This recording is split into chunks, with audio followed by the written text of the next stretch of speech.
We're in downtown Salt Lake City. I'm shooting on my Hasselblad 500C. I'm using a 80mm Zeiss lens, and it's nighttime right now. We're going to be shooting on Portra 800, and I'm going to do some like movements to try and get some motion blur.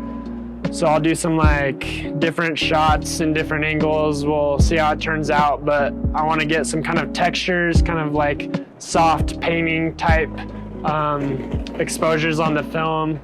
So yeah, we'll see how it turns out. Let's hit it. Though, I'm just gonna move it up and down really fast and then try and hit the shutter right in the middle. And I can kind of see it in my viewfinder. It's a natural kind of motion blur, so it'll kind of hopefully look like close to what I'm looking at with my eye. All right, here we go. That was it. Hit the shutter. We'll see how it turns out. I can kind of see the lights moving in my viewfinder to get the pattern and the motion I want.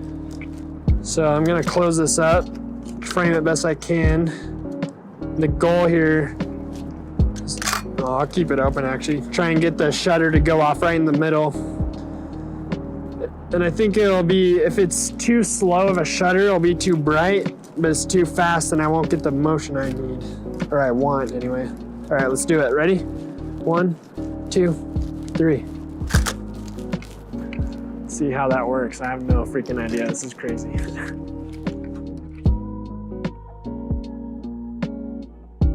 So I'm taking field notes on each frame of what I'm doing so that once I develop them and scan them, if they look like crap or look however they end up looking, I know just how to adjust. But my goal here is I just want to get some like motion blur and light streaks during the nighttime in the city with some like different shots, different movements, going sideways, up and down, side to side. And I'm using different shutters to test it. And then once I have a good picture, ends up looking good, I'll know how to do it, I guess, in the future. But this is all an experiment. I've never done anything like this before. So let's go shoot some more.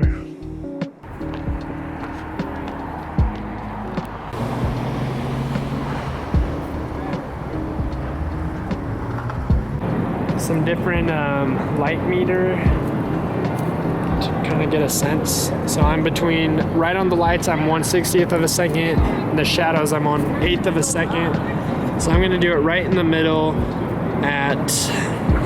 but towards the lighter side of things at 1/15th of a second. Take the slide out. And everything so far has just been on infinity. I haven't been close enough to change it. So, because I've been further than 50 feet away.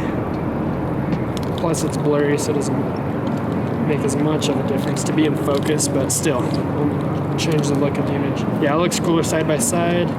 Or should I do a twist? I'm gonna do a twist and put the green right in the middle. We'll see how that looks. 1, 2, oh, this is making me dizzy. You know what? I'm closing the viewfinder. I'm just gonna point it. See how that looks? We'll see.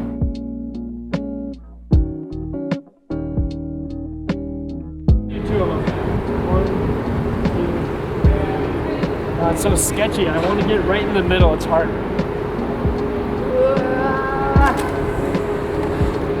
Maybe it's good to do 2 in one scene so that you can possibly take the shutter in 2 different parts. The tricky part of this, if you get too fast of a shutter, you might take it on the end, but I want to try and get it right in the middle of the movement.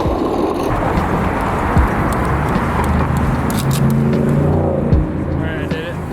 I'll do one more.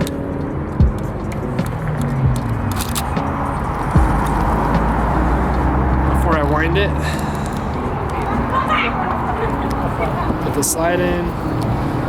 Take the back off, wind it, recock the shutter. Now we're ready for double exposure. Let's go somewhere else and get it.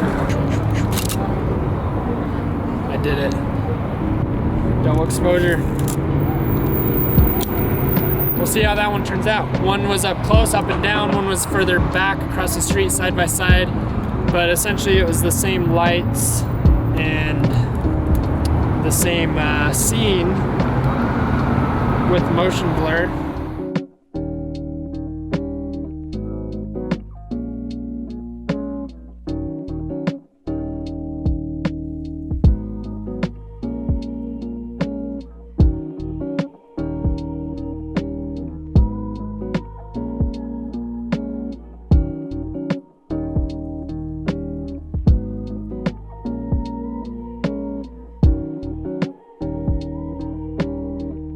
Complete experiment. I've never done anything like this before, but my goal is just to get some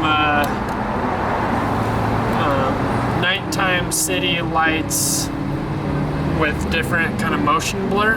Thanks for watching. Don't forget to subscribe. I'll catch you next time.